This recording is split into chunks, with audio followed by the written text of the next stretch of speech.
नमस्कार किसान साथियों, आज के वीडियो के माध्यम से हम बात करने वाले हैं टिंडा की अगैती खेती के बारे में।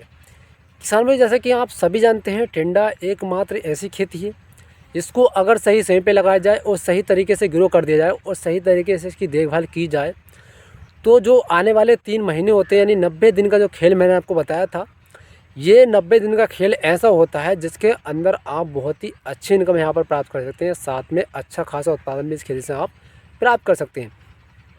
क्योंकि देखिए, टिंडा जो है एकमात्र ऐसी खेती है जिसके अंदर सिंचाई बहुत कम होती है और दूसरी चीज़ ये होती है कि इसके अंदर लागत भी बहुत कम लगती है। क्योंकि आप सभी जानते हैं, जिस खेती के अंदर भाई सिंचाई कम होती है तो जाहिर सी बात है उसके अंदर खादों का उपयोग भी कम होता है, और जब खादों और दवाइयों का प्रयोग हमारे यहाँ पर बच जाता है तो जाहिर सी बात है हमारी इनकम भी यहाँ पर ज़्यादा होती है। तो चलिए, आज का वीडियो आप कंप्लीट देखिए। आज के वीडियो के माध्यम से मैं आपको बताने वाला हूँ अगैती टिंडा की उन्नत सफल खेती के बारे में। आपको टिंडा की खेती कब करनी है, कैसे करनी है, सही वैरायटी कौन सी है, सही तरीका कौन सा है, कौन कौन सी दवाइयाँ आपको लगानी पड़ सकती है और कौन कौन से रोग आ सकते हैं हमारे टिंडा की खेती में जिनसे हम किस प्रकार बच सकते हैं, वो सारी जानकारी आज आपको इस वीडियो के माध्यम से मिलने वाली है। तो वीडियो पर एंड तक बने रहना और चैनल को अभी तक सब्सक्राइब नहीं किया है तो चैनल को यहाँ पर सब्सक्राइब कर देना, ताकि इस तरीके की और वीडियो भी आपके पास पहुँच सकें। तो किसान भाई, देखिए, किसी फसल की खेती करने के लिए निर्भर करता है सही समय। अगर हम किसी भी सब्जी वर्ग की फसल की खेती सही समय पे करते हैं तो हमें रेट और उत्पादन दोनों बढ़िया मिलते हैं, और कहीं ना कहीं हम समय से चूक जाते हैं या अपोजिट समय में इसकी खेती कर देते हैं और रेट तो कम मिलता ही मिलता है, साथ में उत्पादन भी यहाँ पर घट जाता है।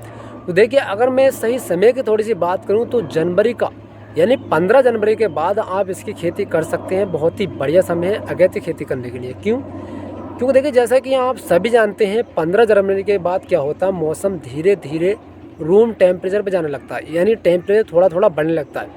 तो डे में हल्की हल्की गर्मी होनी शुरू हो जाती है, हल्की ठंड कम हो जाती है।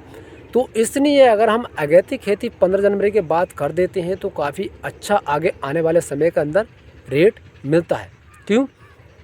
क्योंकि देखिए, अगर हम 15 जनवरी को इसकी खेती कर देते हैं, इसके बाद इसकी खेती करते हैं, तो हमारी जो हार्वेस्टिंग होती है मार्च के पहले सप्ताह में इसमें हार्वेस्टिंग हो जाती है। क्योंकि टिंडा जो है वो एकमात्र ऐसी खेती है 60 से 55 दिन के अंदर, 55 से 60 दिन के अंदर कह सकते हैं कि 55 से 60 दिन के अंदर हार्वेस्टिंग के लिए तैयार हो जाता है।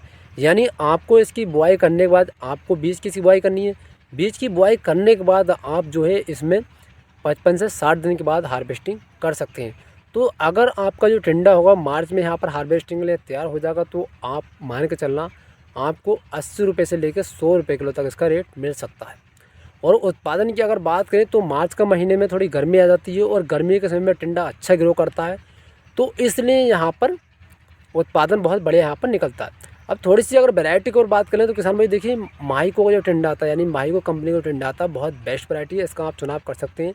क्योंकि पहली बात तो इसके अंदर जो माल की क्वालिटी होती है वो काफ़ी इंप्रूव होती है, साथ में इसके अंदर उत्पादन जो होता है वो काफ़ी ज़्यादा यहाँ पर निकलता है। दूसरी चीज़, टिंडे की खेती में एक समस्या आती है, आपने देखा होगा कि टिंडा जो होता है वो पीला पड़कर गिरने लगता है, या फिर आपने देखा होगा टिंडे के अंदर कोई डंक से लग जाती है, यानी जो एक तरीके के कहते हैं फ्लाई होती है, बटरफ्लाई, तो वो वहाँ पर डंक मार देती है। जिस तरीके से क्या होता है, टिंडे काने काने यहाँ पर दिखाई देने लगते हैं, यानी छेद छेद से उसके अंदर दिखाई देने लगते हैं।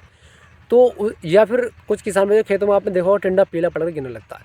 तो इसके लिए कौन सी सही दवा है जिसका अगर हम प्रयोग करें तो यानी जो पीले पड़े गिर रहे हैं वो भी यहाँ पर हमारे रुक जाए, और साथ में जो जो काने यहाँ पर पड़ रहे हैं, छेद वाले जो टिंडे दिखाई दे रहे हैं, वो समस्या भी ख़त्म हो जाए। तो दोनों के लिए आपको क्या करना है, देखिए, सही दवा मैं आपको बताता हूँ। यहाँ पर आपको यहाँ पर यूपीएल की साप लेनी है। वो जो आपको यूज़ करनी है यहाँ पर 2 ग्राम पर लीटर पानी के हिसाब से यूज़ करनी है। यानी अगर आप 50 लीटर पानी का यूज़ कर रहे हैं तो आपको 100 ग्राम साप यूज़ करनी है। अगर आप 100 लीटर पानी का यहाँ पर यूज़ कर रहे हैं तो आपको 200 ग्राम साप यहाँ पर यूज़ करनी है। साथ में किर्लोस्कर कंपनी का जो इक्का आता है जिसके अंदर केमिकल कंटेंट होता है एसिटामाप्रेट 20% एसपी, उसका आपको यहाँ पर यूज़ करना है 1.5 ग्राम पर लीटर पानी के हिसाब से।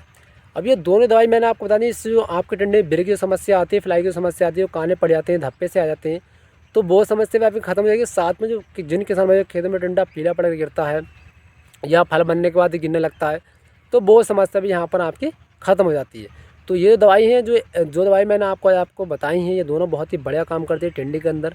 आपकी यहाँ पर माल भी बढ़ जाएगा इससे, और साथ में जो आपका टिंडा पीला पड़ गिर रहा था या आपकी जो वेर की समस्या थी वो भी यहाँ पर ख़त्म हो जाएगी। साथ में मैंने जो आपको अनुकूल समय बताया, जनवरी का महीना यानी 15 जनवरी के बाद आप इसकी खेती कर सकते हैं। बहुत ही बढ़िया टाइमिंग है, अगर इस समय आप खेती करते हैं तो आप अच्छा उत्पादन भी सकते हैं। साथ में जैसे कि मैंने आपको बताया था कि मार्च के प्रथम सप्ताह में ही आपके यहाँ पर हार्वेस्टिंग शुरू हो जाएगी, तो इस समय आपको रेट मिल सकता है वो 80 से 90 रुपये किलो तक मिल सकता है। और इतना अगर आपको रेट मिल जाता है तो आप 90 दिन के अंदर टिंडे से बहुत ही अच्छी इनकम कर सकते हैं। धन्यवाद।